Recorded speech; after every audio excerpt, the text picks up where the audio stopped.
choose a direction, and when the moment is right for you, you gotta go. You gotta keep your ideals high. You gotta know that the sky belongs to no one. You know you got to go.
Hello everyone and welcome to yet another Wednesdays. Hi. Oh, fun craziness has been going on for a while. Yeah. I'm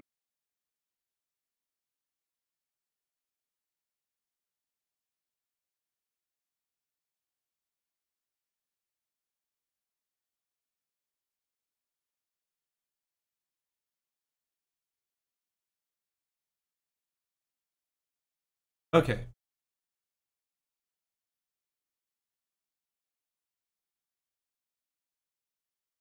Okay, now let's see if that okay, yeah, that's working. Okay. So I figured out some of my audio issues from the channel.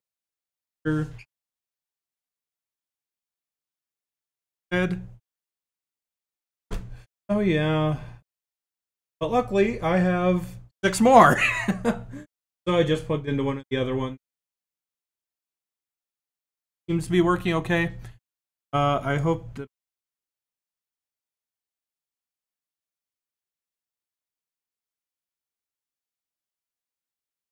oh.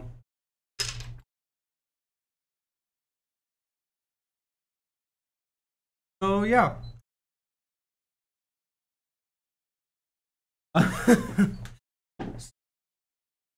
Yeah, tonight's reading won't have a very big cast.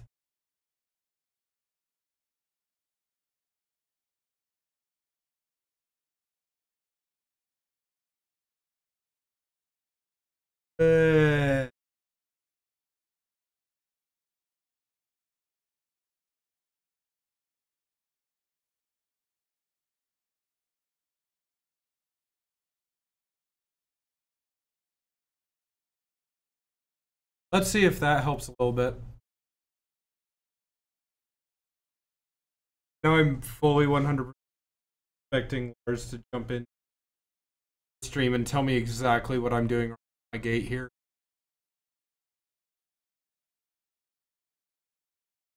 Anyways.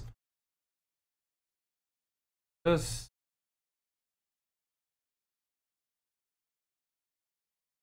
on, and then we'll introduce ourselves to the call. Hello, call. You're fading in and out on stream. Hi. As I said on stream, I'm 100% expecting Larsis to jump in stream and tell me exactly what the fuck I'm doing wrong with my gate here.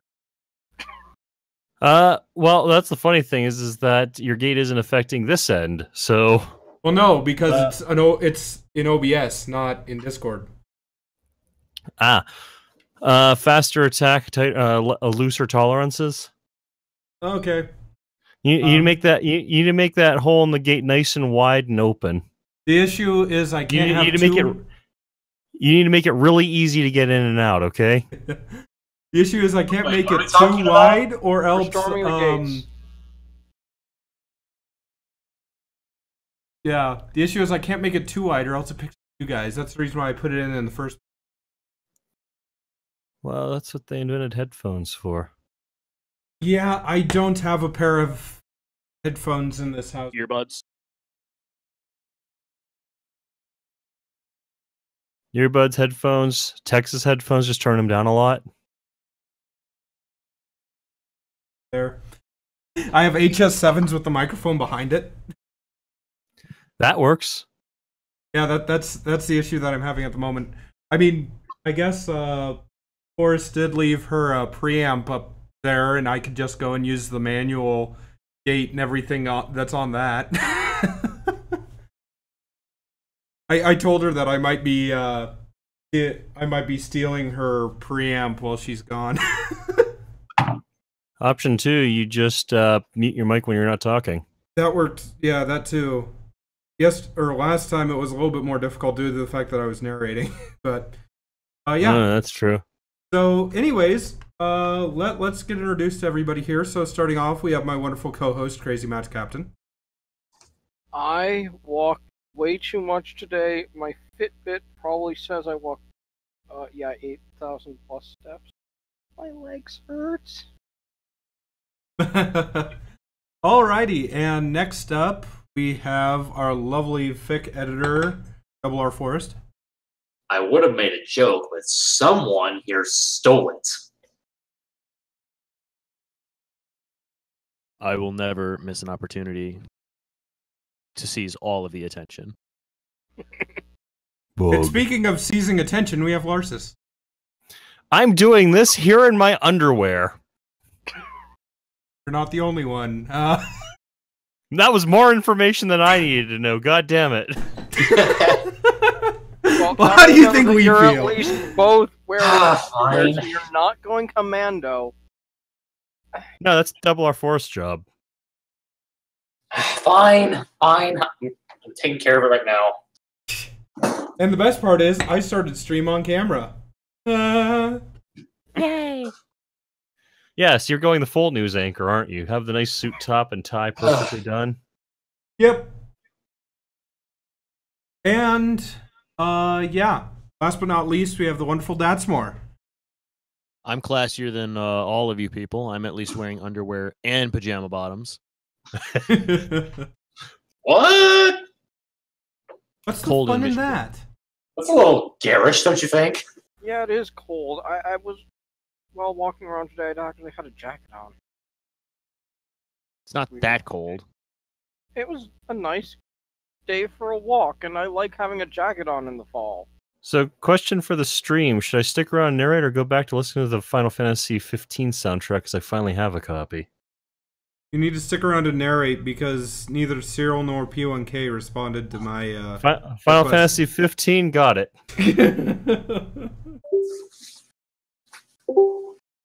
Damn it. Why only 15?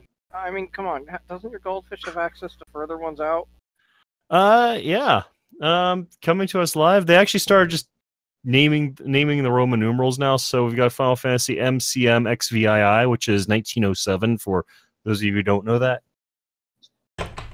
What's significant about that number?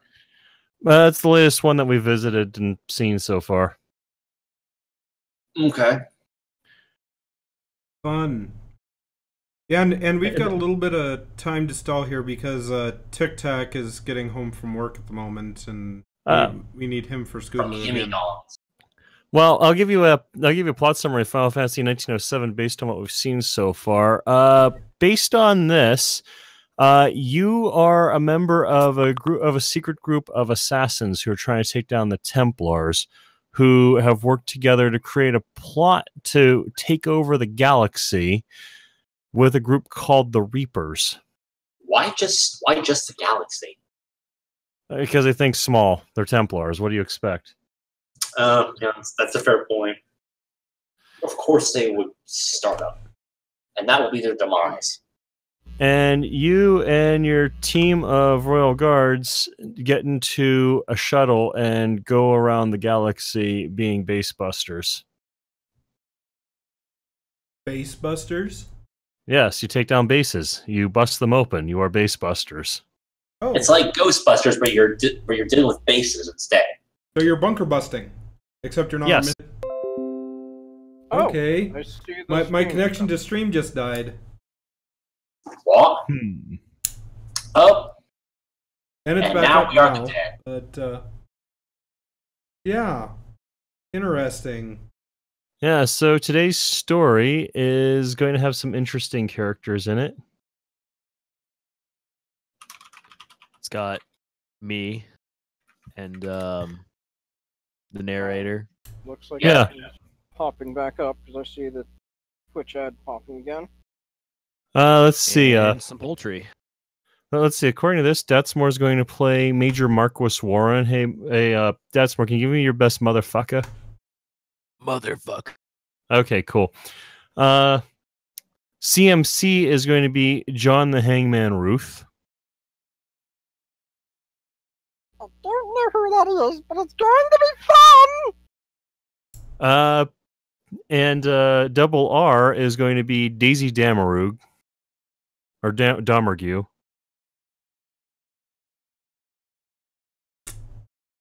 I think you mispronounced my name, dude. And Winchester is going to be Sheriff Chris Mannix. Alright, time to clean up this fucking mess hole. That's my job, dumbass.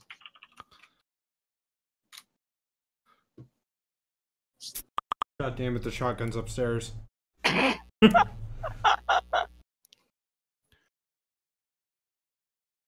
I can go get it though. Okay, here. Okay, so here, let me up. Why is this not working? No, I need it to work. I remember back when this country used to mean something.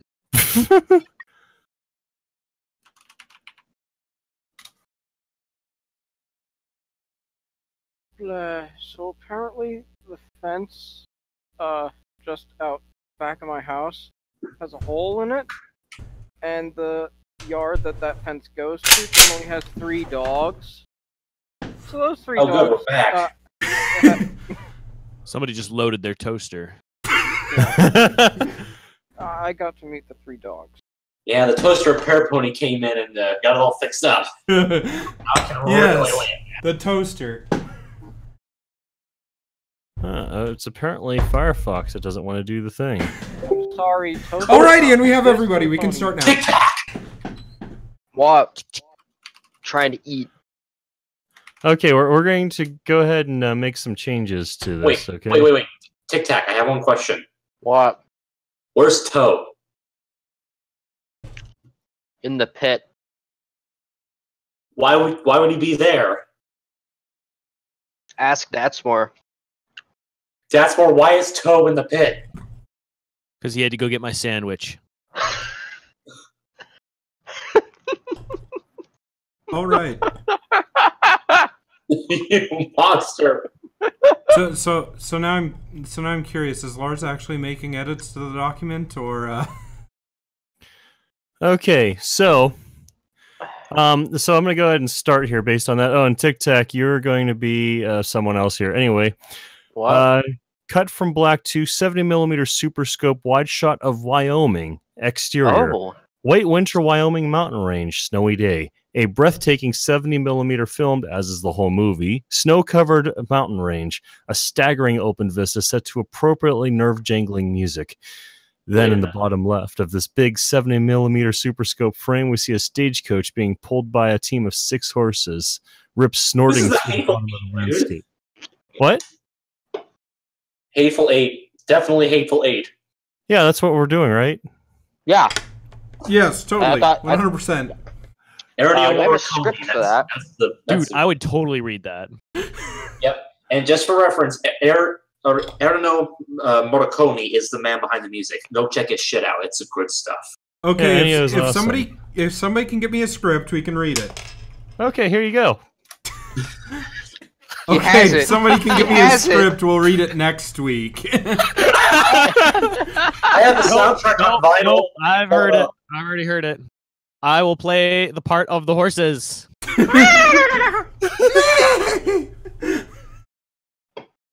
Wait, you're not gonna make me Daisy, are you? I can already tell.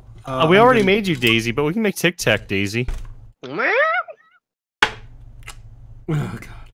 Tic Tac, I guess let us know when you have the dock up so that Oh shit! Yeah, you're right. Larsis can hit it off here. I have Made it the up. connection before. Damn it. Tickly Tack? Yep, I just said I have it.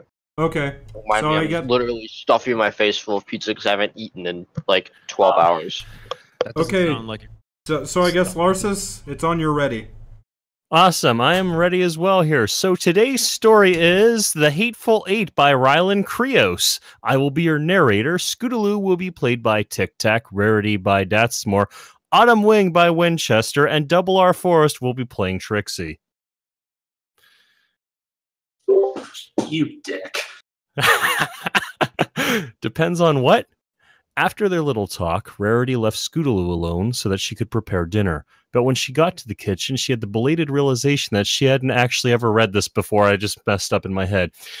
Hadn't ever actually cooked barley soup. She did own a few cookbooks, however, mostly for ambience, but one of them did contain a recipe for down-home barley soup. Luckily for Rarity, it turned out that making Scootaloo's favorite meal, or at least one of the few things Scootaloo had admitted to liking, wasn't particularly hard. After measuring out a 2-to-1 ratio of barley to water and adding some spices, and left to simmer for an hour, spices necessary, and salt and pepper to taste. Dinner taken care of, Rarity turned her attention back to her work. As she stitched together a few more dresses, it began to occur to her just how much work time she had already lost to dealing with Scootaloo's situation.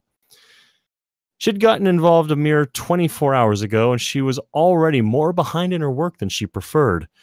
But Scootaloo was important, and not just because of her relationship with Sweetie Belle. She was a living, breathing filly who had a rough start of life, and it was impossible for Rarity not to feel sympathy for her. She couldn't really empathize with the situation, but she could imagine what it might feel like as though you weren't wanted anywhere, and that thought made her heart ache.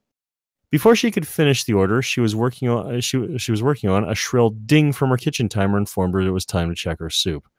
She opened the pot, gave it a quick stir, and tasted it. It tasted just like the other few bowls of barley soup she'd had in her life, which meant that she still found it bland and tasteless. After adding a final dash of salt, she declared it finished and called Scootaloo down to dinner. By the way, canned tomatoes and garlic and the stuff makes it amazing. After adding Scootaloo came down the stairs slowly. She looked better than she was an hour ago, her mane still a little damp from what Rarity guessed was a hot shower, and her eyes were no longer red. But her expression was still reading neutral at best. The pair sat down at the table, and Rarity served them each a bowl of her culinary creation. Scootaloo looked skeptically at the bowl in front of her and poked at her soup before lifting a spoon to her mouth. She took a tentative lick, her tongue briefly darting about her teeth before blowing on it and shoving the whole spoon in her mouth. Rarity winced as she studied Scootaloo's face, hoping for a clue as to her opinion. Not bad. Could use more pepper. Rarity raised an eyebrow, unsure if that was high praise or a scathing rebuke. Flustered and confused by Rarity's reaction, she amended her previous statement quickly. I mean, thank you. I don't mean to have bad manners. I just say things without thinking. I don't know why. The soup is great, really. Scootaloo ate another large spoonful and tried to smile. Rarity couldn't help but laugh at Scootaloo's obvious lie. It's okay, Scootaloo. I think it's important for us to be honest with each other. For starters, I don't actually like barley soup. But you said it was one of your favorites. Rarity kept her voice level in response to Scootaloo's escalation. As I did, you seemed upset, and I thought it was important to establish some common ground. So I told you I liked barley soup in the hopes that you might feel a connection with me. Rarity's frank admission left Scootaloo shocked.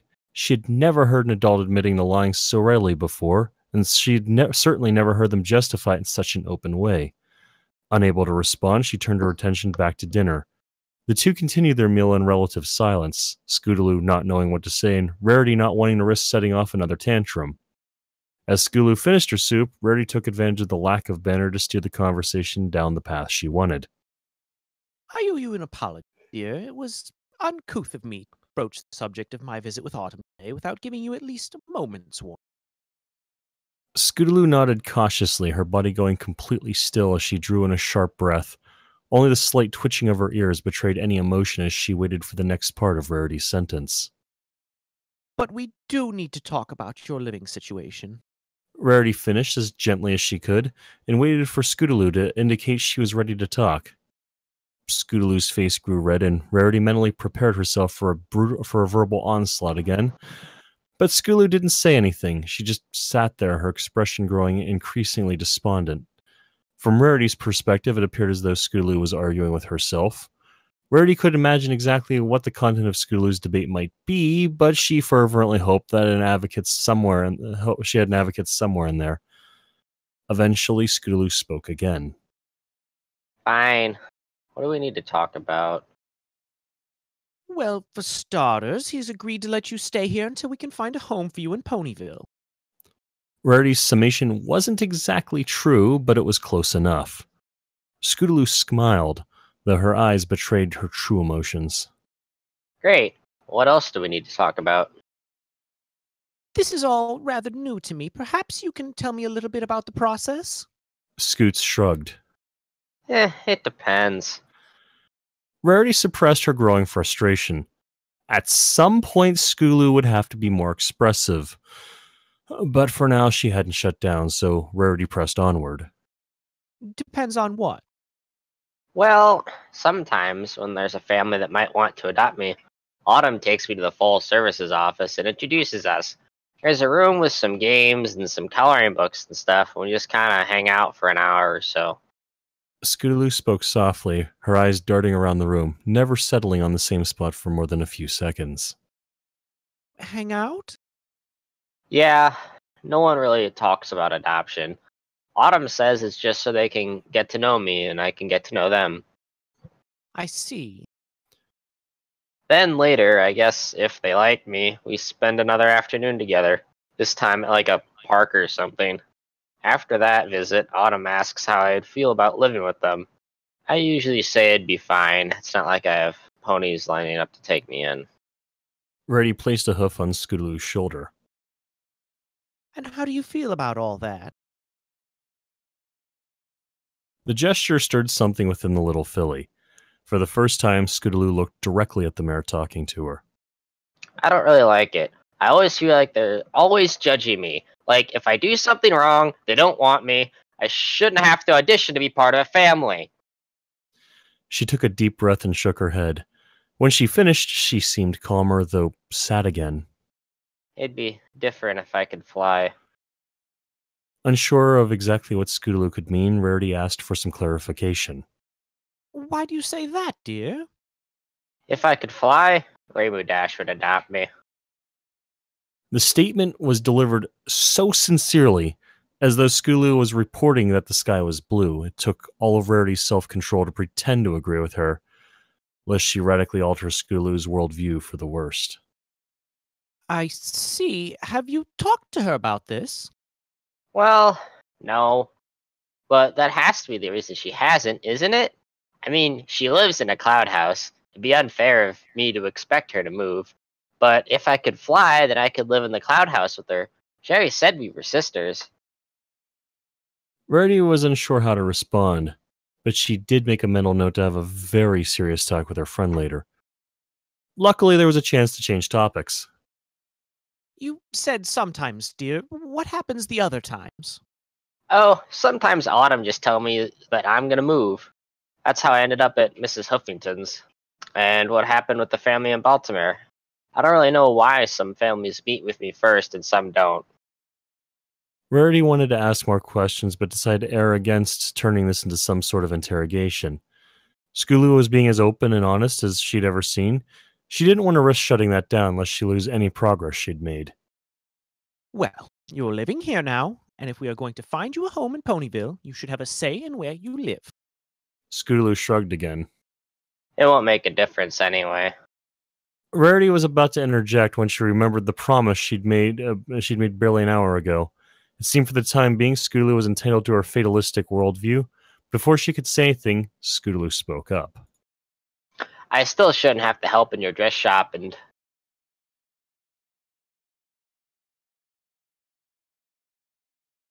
We could talk about all that later. Can you trust me enough to believe me when I tell you that I'll try to make your stay here? Enjoyable? That wasn't the right word. Scootaloo wasn't here for some kind of sleepover. Agreeable? That sounded too formal. Rarity finally settled on. Comfortable. Rarity decided that it struck an appropriate balance. Scootaloo looked down at the remnants of her soup and mentally reviewed everything that had happened the past 24 hours. Rarity had been nicer to her than she thought she deserved, and other than lying about the barley soup, hadn't given any indication that she had some sort of ulterior motives for any of her actions. I talk good. okay. If there's nothing else, I think I'll go hang out in Sweetie's room for a while. Scootaloo pushed herself away from the table and went upstairs, leaving Rarity alone with some dishes and a still unfinished dress order. The order wasn't complicated, but it was large. Rarity had agreed to design and sew the gowns for the touring production of How to Grow a Tulip. The old world rustic setting of the play meant all the dresses were Spartan and unadorned, but the cast numbered in the low 20s and a little more than half of them were females. That meant Rarity had to design and sew 14 dresses, and even though most of the dresses were only 4 pieces of cloth sewn together, with only a ribbon cinched around the middle, the entire order was extremely time-consuming. By the time Rarity sealed up the last box, she was so tired she could barely carry herself upstairs to reach her own bed. But when she reached the top, she heard a faint whimpering coming from Scootaloo's room. She opened the door to find Scootaloo wide awake, sitting upright in her bed, her mane damp with sweat. It's late. You should be asleep. So should you. Believe me, dear, I would like nothing else.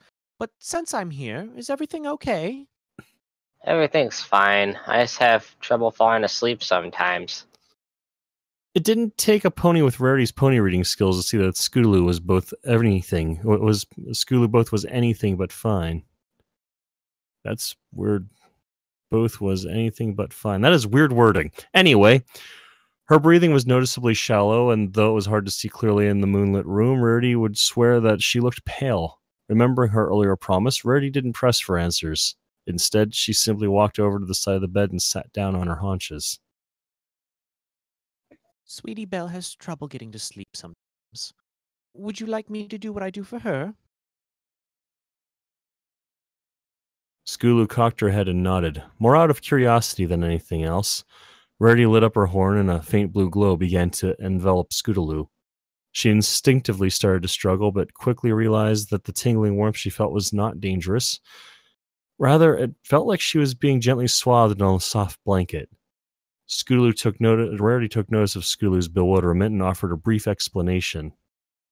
It's a modification of the spell I use to get wrinkles out of delicate silk. You're ironing me? No, not really, no. I can stop if you'd prefer. Scootaloo shook her head, too busy enjoying the sensation to protest further. Beyond feeling physically pleasurable, her skin enjoying the dual sensations of both softness and warmness, it was hard for Scootaloo to ignore the fact there was another pony doing something to make her feel better. And while most of Scootaloo's thoughts screamed that none of this was real, Rarity wanted to put Scootaloo to sleep so she could enjoy her rest. There was a small dissenting opinion that dared to suggest that perhaps Rarity did care about beyond just Sweetie's feelings. Scootaloo shut her eyes, and for a brief moment, imagined this is what it must be like to have somebody actually love you. Her imagination took her back to some very vague memories from before she was abandoned for the second time. Her mother would swaddle her in a blanket and gently rock her back and forth. It all happened when she was too young to remember, but she did have a faint notion of that feeling of being safe and loved. It felt a little like this. As Scootaloo fought between the reality she wanted and the reality she knew existed, Rarity began to sing in a low timbre, much less shrill than her usual speaking voice.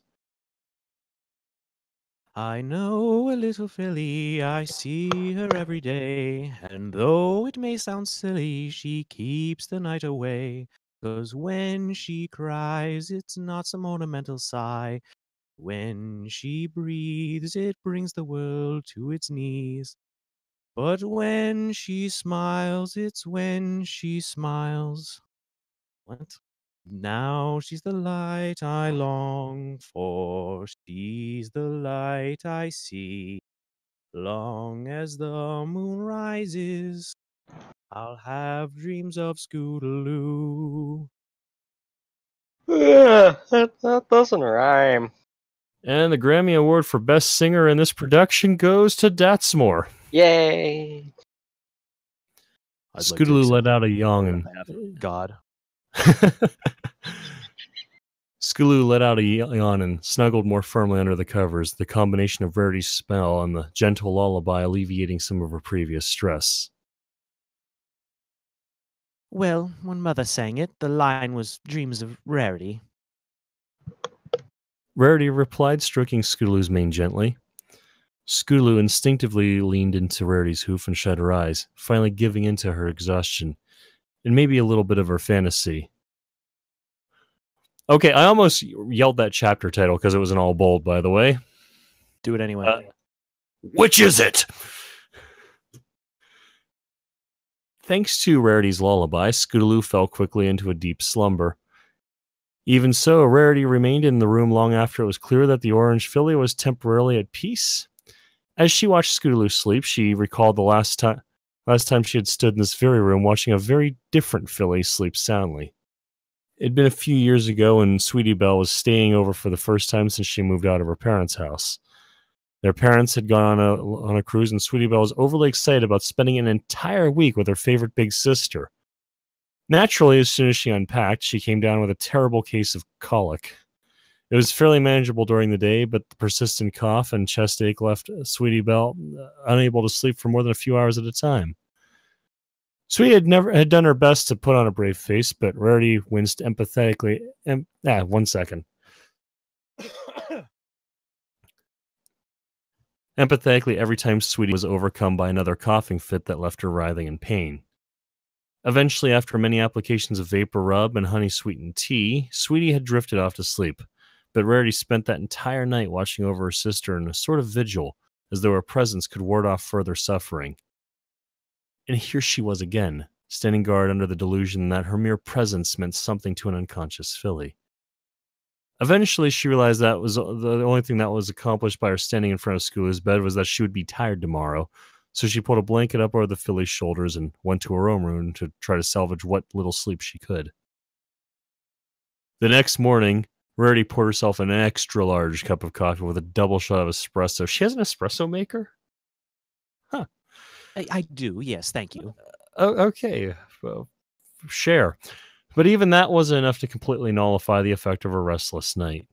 As she haphazardly prepared some cereal, she took note of Scootaloo coming down the stairs. The orange filly looked fine, as far as she could tell. And for better or worse, she didn't mention anything about last night's episode. She did, however, opt to greet Rarity with a very quiet Hi. as she reached for her bowl of cereal. Breakfast was quiet again, and Rarity was beginning to think that mealtimes with Scootaloo were unlikely to ever produce the connection she was hoping for. But Scootaloo didn't seem troubled. Maybe it was just her imagination, but Rarity could swear that the little filly seemed slightly more at home. Sweetie Belle came to walk with Scootaloo to school after doing the dishes. She's been very quiet this whole story, by the way. Rarity, relieved to find herself alone in her dress shop, as though it was just another day as Ponyville's resident fashionista. She spent the morning working on preliminary designs for her new winter line. It was early fall, which was normally a quiet time for her business. The galas and events of hearth warming and New Year's were too far away for most ponies to think about, and most couples planning on getting married had done so already. There were the occasional back-to-school dresses or running of the leaves accessories that some ponies ordered, but for the most part, her revenue came from her off-the-rack selection, which she needed customers to physically enter store to sell. So when she heard the bell above the entrance chime, she put on a big smile and bounded into the showroom. Welcome to the Carousel Boutique, where... Oh, hello, Autumn. What can I do for you? Instead of a mare looking to buy a dress, or perhaps some stallion looking for a gift in the middle of her showroom, stood Scootaloo's case officer, And from the expression on his face, Rarity was willing to bet he wasn't there to do any shopping. Autumn offered a smile and a friendly nod as he saw Rarity. Remember how I said there'd be home inspections? Well, this is one of them. Is this where Scootaloo will be staying while she's under your care? It is. Rarity was about to complain about the lack of forewarning, but it occurred to her that the surprise nature of the visit was most likely intentional. This is my boutique. Through that hallway is the kitchen and dining room. Upstairs is Scootaloo's bedroom and bathroom. I trust you have no need to violate my privacy by rifling through my bed. Autumn shook his head. No, that won't be necessary. He began to leave the showroom and begin his inspection, but stopped when he realized Rarity wasn't following him. Don't you want to monitor my inspection? Most ponies like to look over my shoulder. I have nothing to hide and a lot of work to do. You strike me as a gentle colt. Can I assume you won't make a mess? Everything will be exactly how you left it. Autumn went into the kitchen and Rarity continued sewing her sequins on the gown she was working on. Only a few minutes passed before Autumn walked back into the showroom. Rarity lowered the needle and set the dress back on its mannequin. She looked up with a look of both surprise and concern that the inspection was over so quickly. You found a problem already? Quite the opposite, in fact. I've seen all I need to. Rarity nodded cautiously and waited for him to render his verdict. I spoke to Scootaloo this morning, and she said nothing but good things. Or at least she didn't say anything bad. Furthermore, you appeared quite willing to give me free reign of the house, suggesting that you are, in fact, not hiding anything. Lastly, your kitchen appears spotless. Thank you? Rarity was not quite sure what to make of that last bit of praise. Autumn smiled at the confusion. I've been doing this a while. Bad parents usually have dirty kitchens. Not always. There are plenty of wonderful parents who just don't like doing the dishes. But your kitchen looks like it's out of a catalog and your fridge appears well stocked. That combined with Scootaloo's testimony tells me I probably don't have to worry about you. So you'll name me her guardian and she can stay in Ponyville? We'll start the process as long as you're okay with her living under your roof. I'll continue to look for a family in town as a permanent option.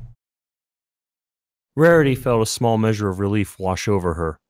One obstacle down, multiple larger ones still to go. Wonderful. What happens now?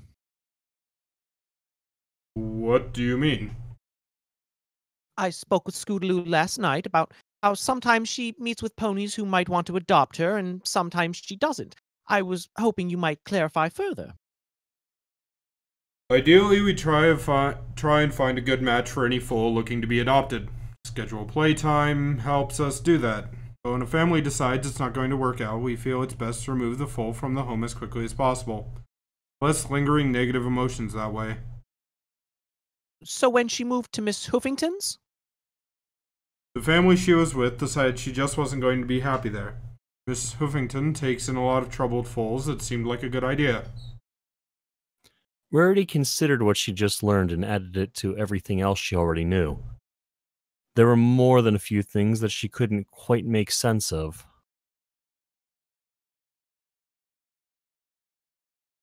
If I may be so bold. Rarity paused for a moment before deciding there was no polite way to ask her next question. Sorry, dog. Nonsense. You certainly don't seem unsympathetic, and Scootaloo may be a bit closed off, but she's not a bad filly. Why haven't you been able to find a home for her? If Autumn was offended by Rarity's candor, he didn't show it. I let any prospective parent know that Scootaloo has some emotional trouble. It is fairly common in fillies her age who are up for adoption. One of the reasons for the observational visits is so I can gauge how they handle that. I think ponies are expecting her to be a little closed off at first, which caused them to reconsider is that 6 months later, she's still closed off. Well, then they should be more patient. Rarity had unintentionally raised both the volume and pitch of her voice. Autumn shook his head. You misunderstand me. I don't think they give her up because they're frustrated with her. I think they genuinely want her to be happy. And since it seems clear that she won't be happy in her home, they decided it would be best for her to try somewhere else. Painful as it may be for everyone. Rarity was forced to admit that she could empathize with that point of view. She'd only lived with Scootaloo for a day, and already she found herself hoping for the familiar mantra of "it gets better" was true. After 6 months, if it wasn't getting any better, would she really be able to continue? And would it be fair to Scootaloo to keep trying? Despite the filly's pessimistic worldview, Rarity refused to believe that happiness was some sort of pipe dream for her.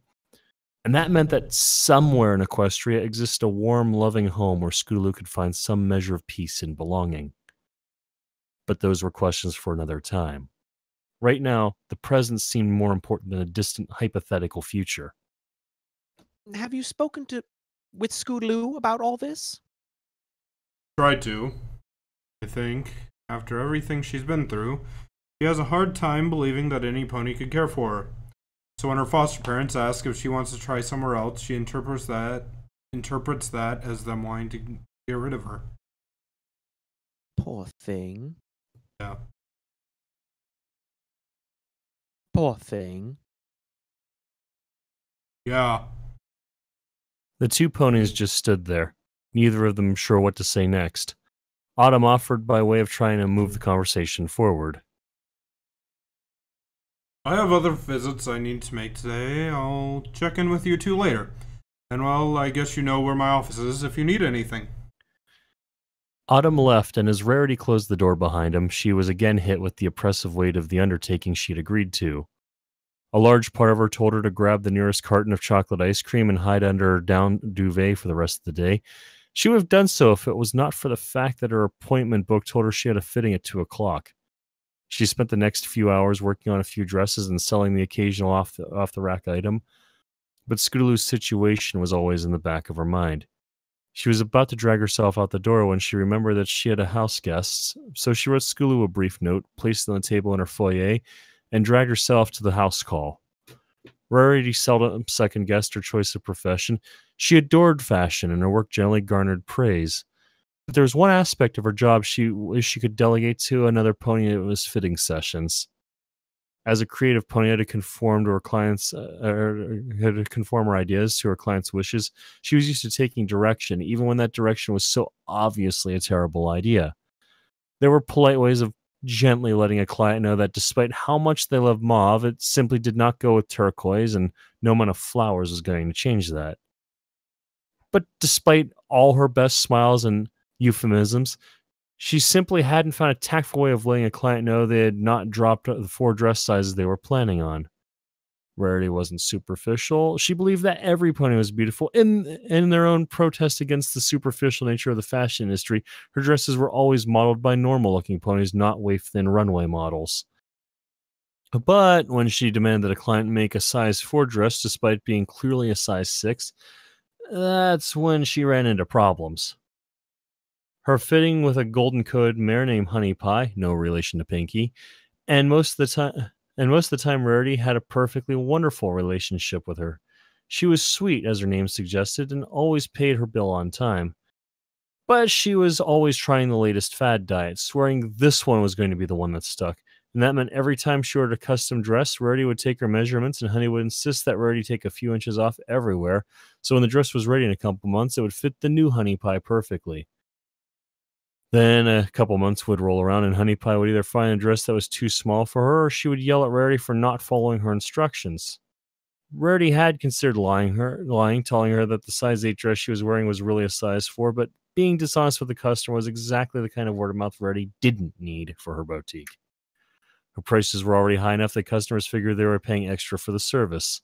So, after another fitting session of Honey, politely seething that Rarity's measurements must be wrong and there was simply no way she was the same size she was last time, Rarity returned home to reconsider if maybe her time as a weather pony wasn't really all that bad.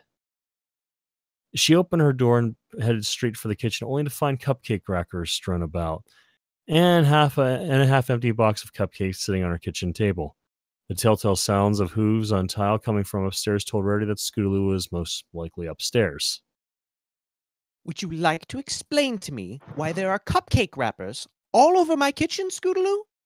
Rarity was unable to mask her annoyance as she confronted the orange filly. I didn't know where you were, and I wanted a cupcake. Pinky said I could have the whole box. Remind me to thank her. I left you a note in the foyer. I didn't know where you left notes. Most ponies put them on the fridge. Rarity couldn't quite argue with that logic, but it did raise an important point.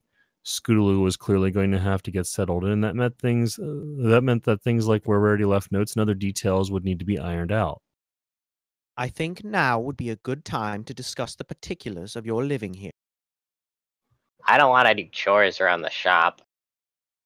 Yes, you seem quite insistent about that particular point. Rarity's annoyance at hearing the same thing 3 times was creeping into her voice.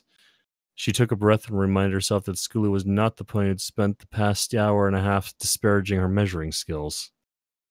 The boutique is my shop. You don't have to do anything with it if you don't want to. If you would like to learn more about fashion, I would be delighted to teach you. Scootaloo scrunched her nose and shook her head, and Rarity just smiled at the reaction, the unintended humor causing her to regain a little more control. Very well, then. The boutique is a working business, however. When I have clients over, I expect you to conduct yourself in a civil manner, and I expect you to stay out of my parlor room when I'm not home.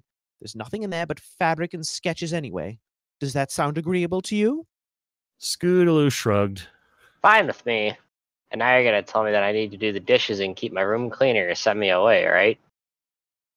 Rarity was too haggard to be diplomatic, and in a way it helped her connect with the filly in front of her. Scootaloo had a habit of speaking without any internal filter, and her own filter temporarily disabled. The 2 ponies could communicate on the same level. No. I promised you a place to stay until you find a more permanent option, and I'm a mare of my word. Why are you so adamant about not doing chores? Rarity's words struck a nerve because as soon as she heard them, Scootaloo flared her wings and arched her back. I don't mind doing chores. I mind ponies only keeping me around so that I'll do dishes for them. Scootaloo seemed unaware that her heightened emotional state brought about an increase in her volume. Scootaloo, nobody cares if you do the dishes. What they want for you is to make some sort of an effort. Scootaloo fixed Rarity with a stare and it was clear that this was a watershed moment for the filly. So, which is it? You either want me to do the dishes or you don't care. Scootaloo asked through gritted teeth, the tension in the room making it clear that there was a right answer to the question from Scootaloo's perspective anyway. Rarity took a deep breath. She wasn't much calmer afterwards, but her voice was more even. Which answer would you like me to give? She said in a clipped cadence that even an emotional Scootaloo recognizes being touched with anger, just waiting to erupt. Scootaloo just kept her stare unforgivingly locked on her, the pause giving Rarity time to push down the more volatile aspects of her temper. When she spoke again, her voice was still firm, but it lacked the hostility of the previous one. I suspect if I tell you to expect you to do the dishes, you will take that as proof that I am only letting you stay here so I can reap some sort of imaginary benefit. Of course, if I tell you that you're welcome here regardless of your attitude, you'll use that as an excuse to just see how far you can push me because I couldn't possibly be true. So, to borrow a phrase from poker, I refuse to draw against a made hoof. Scootaloo wasn't really sure what that last phrase meant, but one thing Rarity said did jump out at her. You play cards? Scootaloo's surprising question had the effect of momentarily disarming Rarity's irritation. Of course, dear, there's much business to be had in exclusive card games in Manhattan.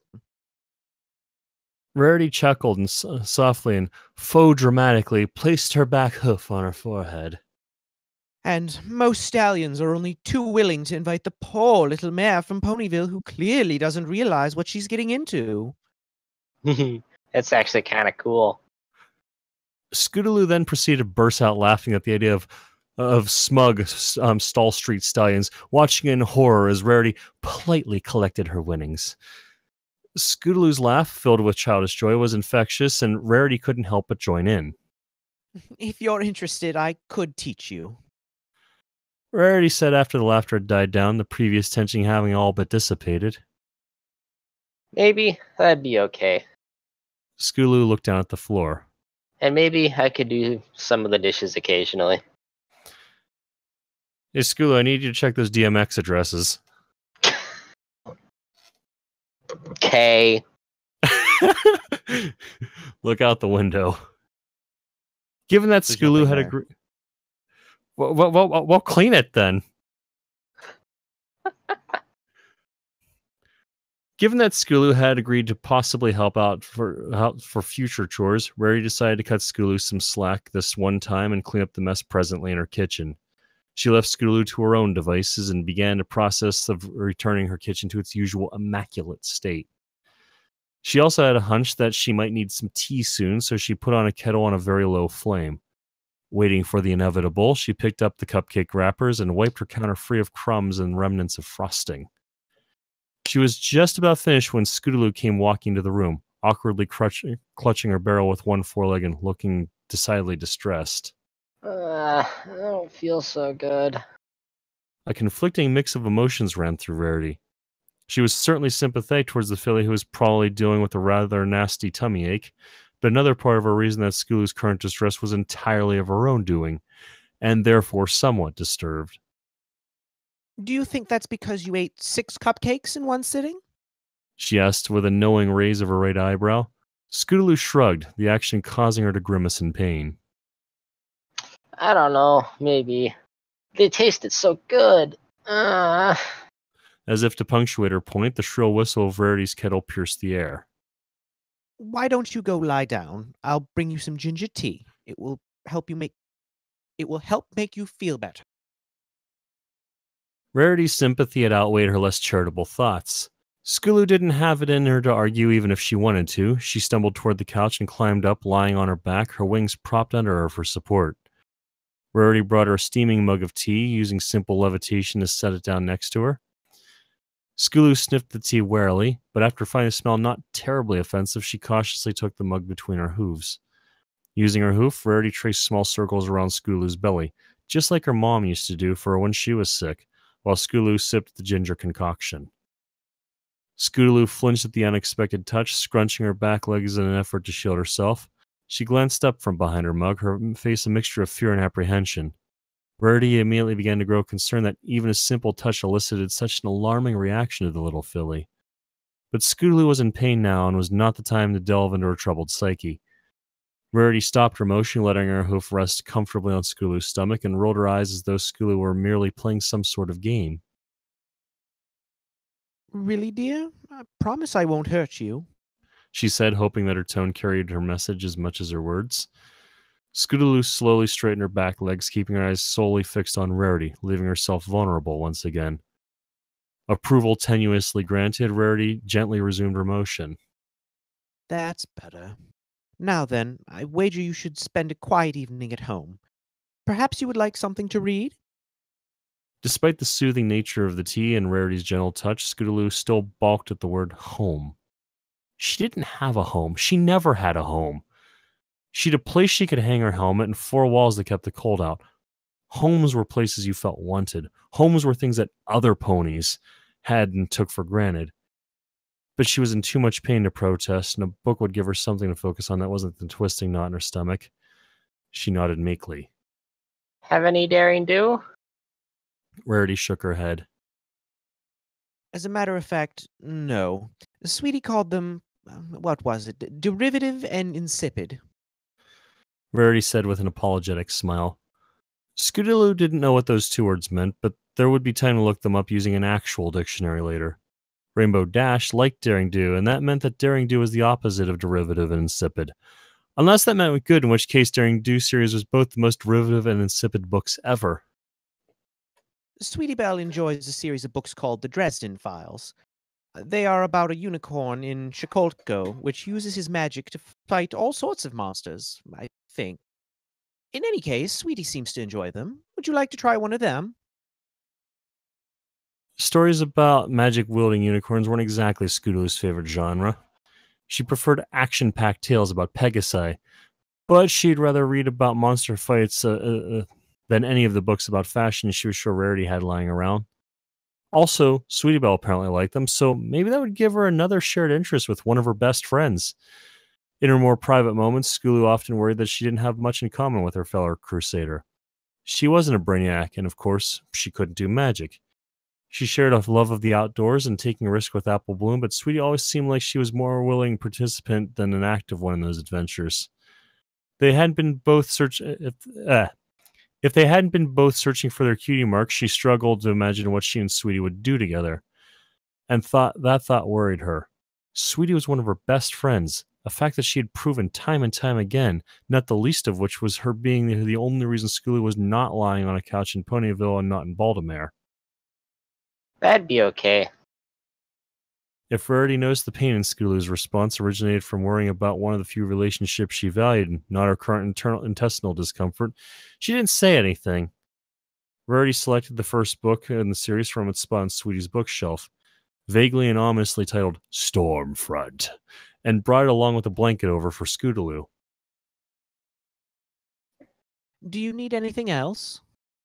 The tea and belly rub had seemingly begun to have their intended effect as Skulu was no longer grimacing in pain. No, thank you. Very well. I shall be in my parlor room. Just yell if you need anything. Rarity was unable to come up with an alternative and refused to give Skulu a bell to summon her with. Rarity spent the evening sewing and designing a few gowns under the watchful eye of her cat, who sat perched on top of her scratching post like some sort of sentry. If there was one thing that had gone right so far, it was that Opalescent seemed to tolerate her new house guests. Of course, the fact that Skulu preferred to give Opal a wide berth and her presence hadn't disrupted Opal's scheduled feeding had more to do with it than anything else. Regardless, Rarity was glad she didn't have to deal with an even more temperamental than usual cat in addition to everything else. Eventually, it grew late, and Rarity felt her eyes grow heavy. Scootaloo had excused herself to go to bed a while ago, and Rarity was beginning to think she had the right idea. She carried herself upstairs, but stopped when she reached the top. From her position outside Scootaloo's room, she heard a faint whimper, similar to what she heard last night. Rarity gently pushed the door open and stepped inside. She had to squint to see more clearly in the moonlit room, but even at low light, it was clear to see that Skulu was shaking. Instead of lying in bed as one might expect, Skulu was curled up in a ball, sitting on her haunches with her forelegs hugging her knees tight. Skulu looked up and stared at Rarity with wide eyes. If she was bothered by the intrusion, she didn't show it. Of course, it may have been that she was simply too upset to care. I'm never gonna have a family. Every pony else gets one. Why don't I? Scootaloo? But Scootaloo continued before Rarity could even begin her thought. I'm a Pegasus who can't fly. I'm not a baby anymore. I know that most ponies want to adopt foals, and Pegasi want ponies who can fly, and unicorns want ponies who can do magic, and earth ponies want earth ponies. So who would want to adopt me? Rarity didn't have an answer for that question. If she knew someone who was willing to adopt Scootaloo, neither of them would be here right now. But just because she didn't know who was going to be Scootaloo's family didn't mean they didn't exist. Rarity walked over to the bed and sat down next to her guest. Look out the window, Scootaloo. Rarity said softly, gesturing towards the moon shining brightly in the sky. Scootaloo wasn't sure what the view from her temporary bedroom had to do with anything, but it wasn't like the request was an onerous one. Somewhere out there is a pair of ponies who are probably looking up at the same night sky, wondering where they are going to find a child of their very own. And one day, you two will find each other, and you'll both make each other very, very happy. But Scootaloo wasn't soothed by Rarity's words, or the thought of some hypothetical ponies looking at the same moon she saw. I know you're lying to me. Rarity inched closer to the little filly, in part so that her presence might be more soothing, and in part so she could speak softly. Why would I lie to you, Scootaloo? To get me to go to sleep so you can go to bed, to make me feel better so you don't feel bad about leaving me alone to cry, or because it's just what ponies do. Pick one. Scootaloo enumerated each point with a flick of her hoof. Rather than counter with any sort of argument, Rarity simply responded with a gentle, Oh, Scootaloo. and brought her in for a hug. It was more instinct than anything else, but it still had a profound effect on the young Pegasus. Scootaloo didn't hug a lot of ponies. She couldn't remember hugging her first set of parents, though she was sure it must have happened. Her foster parents were uniformly respectful of her personal space, and she had never offered much in the way of affection. She had hugged her fellow Crusaders a few times, and also Rainbow Dash, but that was pretty much it. Her first impression was that Rarity's coat was much softer than Rainbow Dash's. Unsurprisingly, it reminded her a little bit of Sweetie's. But what made it different from her friend's embrace was that of pervading warmth both literally and figuratively. Yes, Rarity was larger than Sweetie Belle, and so exuded more body heat, and from her spot nestled securely between Rarity's forelegs, she took a moment to enjoy the physical sensation. But whereas she'd always hugged Sweetie Belle in moments of celebration or perhaps forgiveness, she had never been physically confronted by her friend. And so here Rarity was, hugging her for no other reason than it might make her feel better. From within the recesses of her own thoughts, she heard Rarity whisper, I'm sorry, Scootaloo.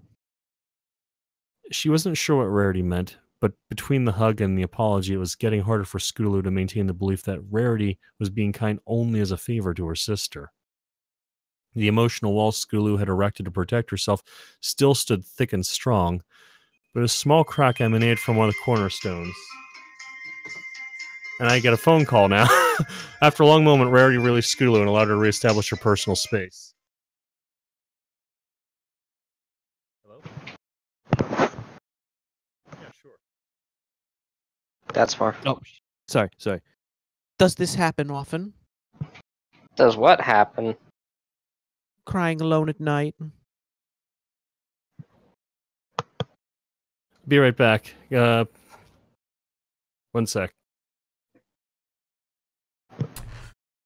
Scootaloo sniffed loudly and shrugged. She didn't keep track of how many nights she stayed up crying until she collapsed from pressure. Sometimes she'd be okay for a week or two, and then without warning she'd suffer a string of sleepless nights. She had hoped that when Rarity interrupted her last night that it meant that her latest attack was short-lived. But that hope was extinguished when she started sobbing again tonight. Scootaloo couldn't figure out why she cried at night. During the day she felt fine. She wasn't happy, usually, but she never just broke down and started sobbing for no reason. Even when Diamond Tiara was making fun of her.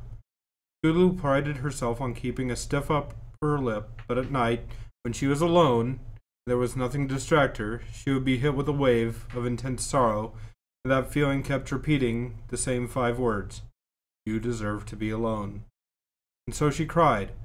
Cried because it was the response she had. There was no way Rarity could understand that, so rather than explain all this to her temporary caregiver, she simply answered, I don't know. Sometimes. Why do you care? You said that I didn't have to be happy. This isn't simply unhappy, Scootaloo. I can tolerate whatever facade you wish to present, but this is unhealthy. So what? Don't you think I'd stop if I could? Rarity mentally added this to the ever-growing list of challenges that Scootaloo presented. She didn't have an answer for Scootaloo, and even if she did, it wouldn't be a simple solution. Her exhaustion pounded against her psyche, and Rarity began to think that exhaustion was a feeling that she'd have to grow familiar with.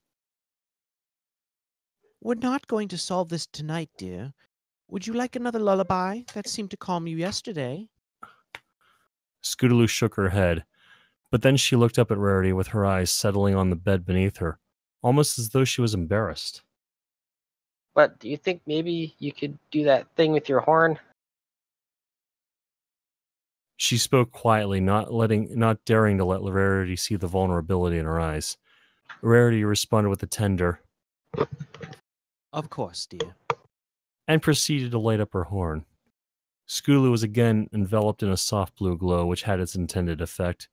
Soon Scootaloo had drifted off to sleep, and Rarity was left wondering what she could possibly do, other than pour herself a shot of whiskey. Clean Get that dirt. hurt! So much for hearing another hit song from Dance. I'll be honest, I'm slightly disappointed that when she said, would you like another lullaby, the answer was no. No! I'm glad I was the only one thinking that aloud with my microphone muted. So Maybe we should just add more songs for Dasport to sing in the later chapters. So I mean, as long that's as I can use different characters. I know. We're going to have you go and perform for opening ceremonies. Perfect. Oh Jesus, no! You have to sing a hymn about the power of 1 and 2 now. Okay, firstly, I sang choir. I did teach catechism for 4 years. I definitely can get a hymnal all written up, replacing certain other deities with the power of 1 and 2. That sounds perfect. Give Daniel Ingram a run for his money. He's gonna be there. No, but I have the perfect one for you. You need to take kindness from Mando Pony and make it about the power of 1 and 2.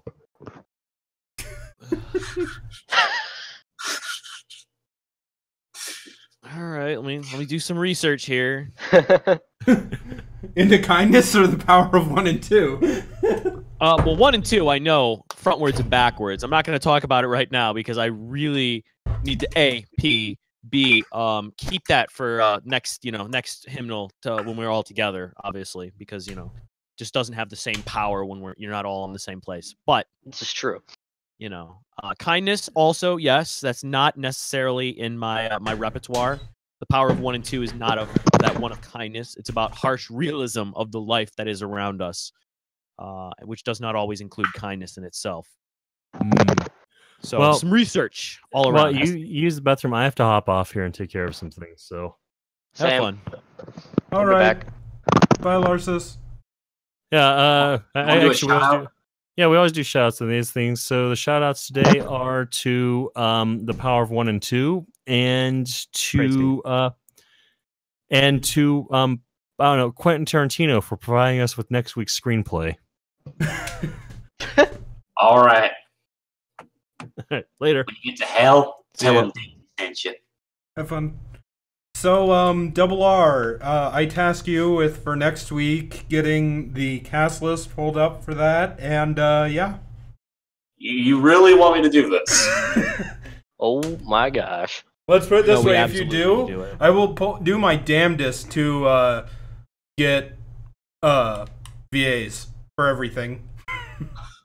Okay, but one question: how much of the narration do you want to keep? Like, because keep in mind with that, we could potentially be talking about up to like camera movements here. So like, how much? I never said edit the fic. I just said pull the character roles.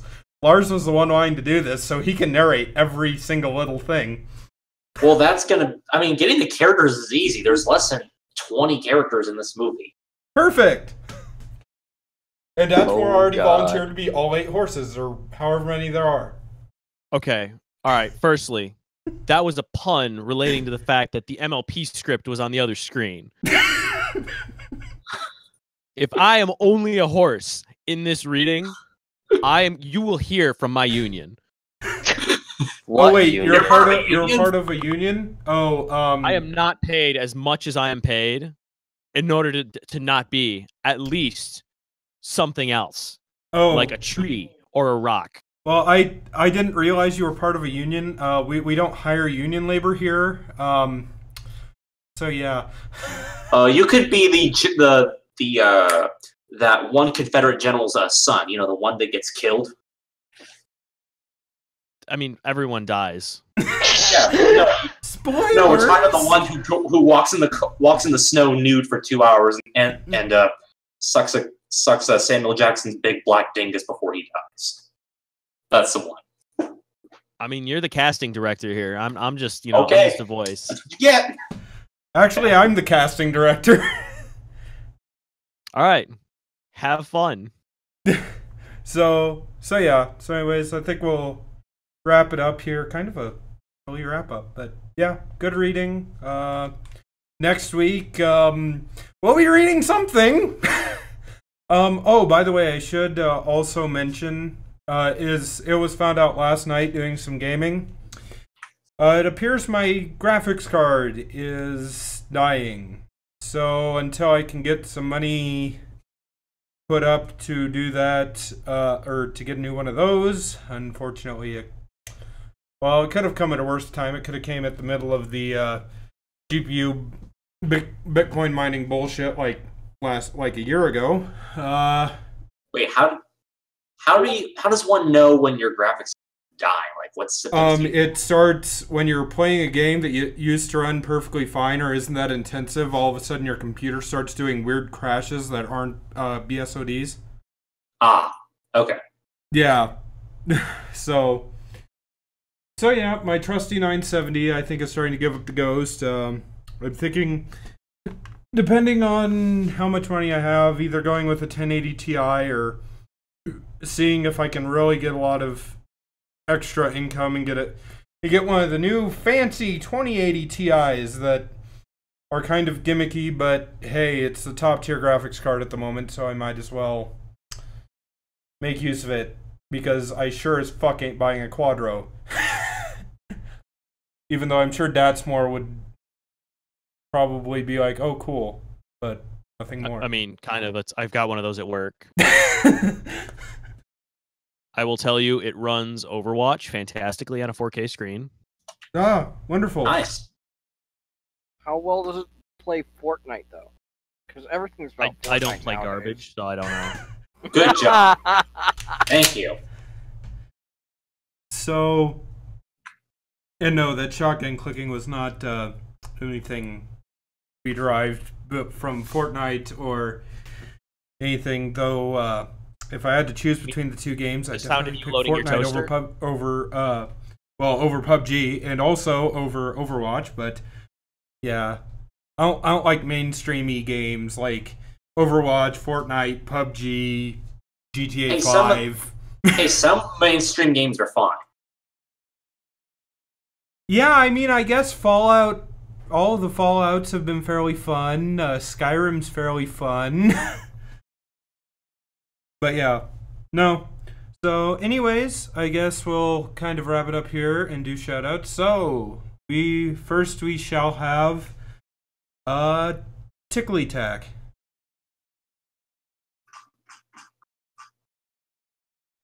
What? Oh, hi. Shoutouts. I'd like to shout out my pizza I ate while reading. It was pretty old. It's like 3 days old. I ate it anyway though, because I'm hungry. I'd also like to shout out the can of Coca-Cola that I have in my hand right now. It's pretty good. I also like to shout out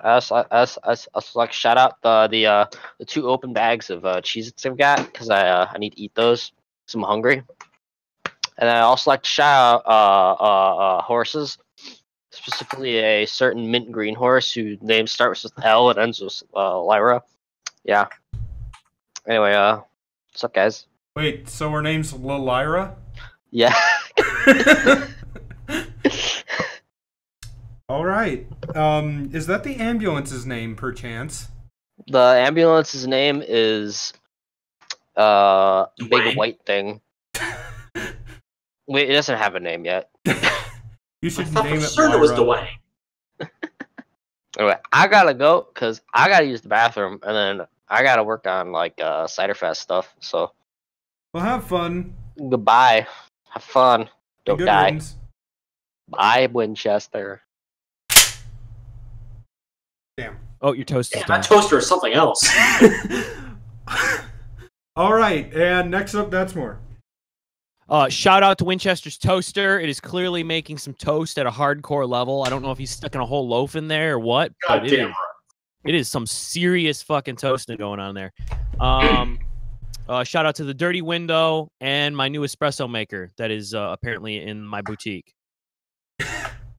That's all I got. You're bringing your espresso maker to front of house, right?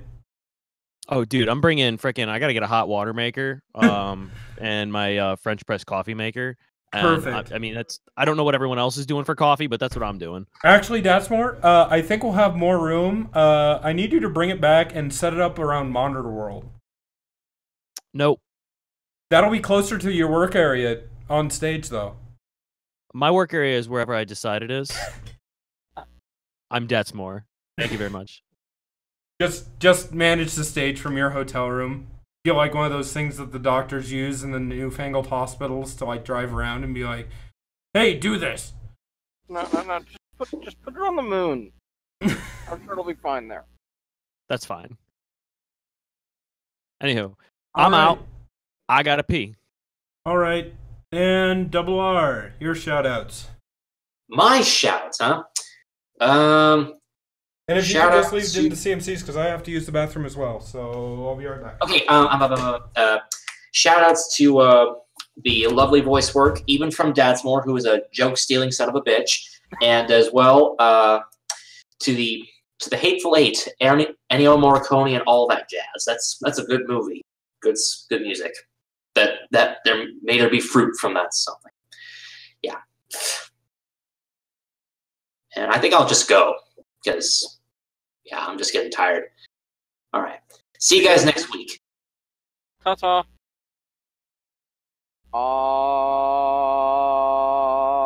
Yes, so I think that leaves it to me and you folks on the stream and the emptiness of Winchester's computer right now. So shouts out to fires and explosions, LOE, Roan, venison jerky, Winchester's toaster, and not walking. Let's actually look at my Fitbit and see what it says I walked today. Yes, phone, go back. No, not that. No. Phone, yeah, that one. Yeah, maybe. No. Lying. Or at least on fire. Da-da-da-da. Why is it black? Oh, no, really? You haven't updated, have you? Resync. So you're saying under 8,000 still. But when I tap this thing, it gives 4 full lights and saying that I'm starting on the 5th light, and each light should be 2,000 steps. What is it really? An annoying piece of machinery. Yeah. Tell me the truth. Tell me the truth! All right. And I am... 9,000 steps. Almost 9,500. Perfect. So, I'm guessing CMC did his shout-outs. Have we done the, have we shouted out all the other things going on throughout the week yet? No, I just vamped with trying to shout out to my Fitbit and the phone not working with me, so I could see the Fitbit app and what does that indicate? Is Perfect. That so make sure to check out the other things Active going on minutes, throughout the dick. week.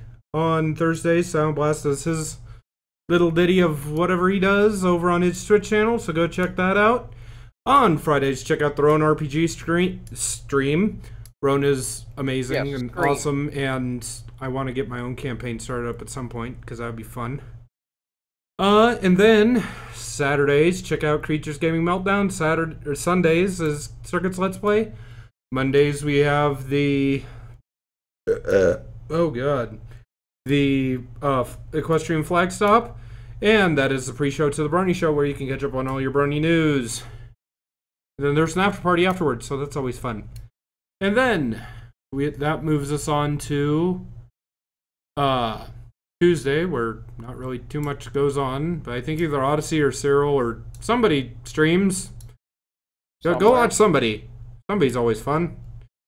Make sure to tell them Winchester sent you, and they'll be really confused.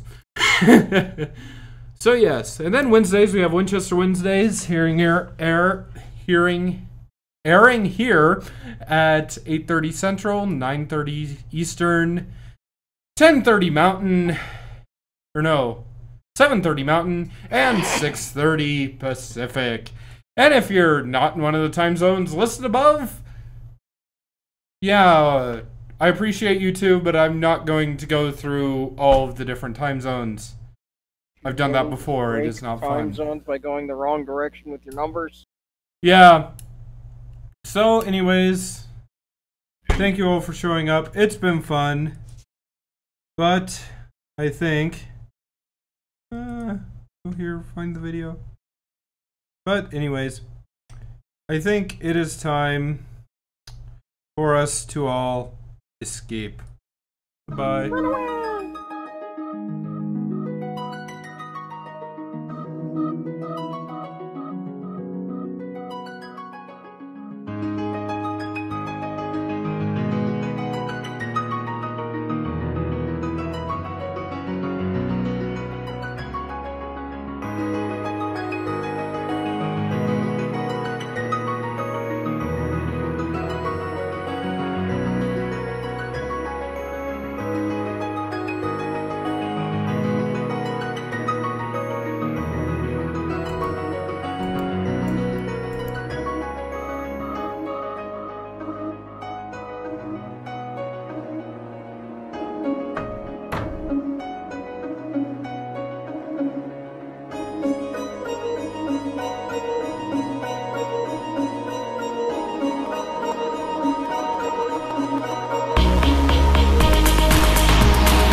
Thank you all for showing up. This is Winchester 572 going 10-7. I'm out. Bye-bye.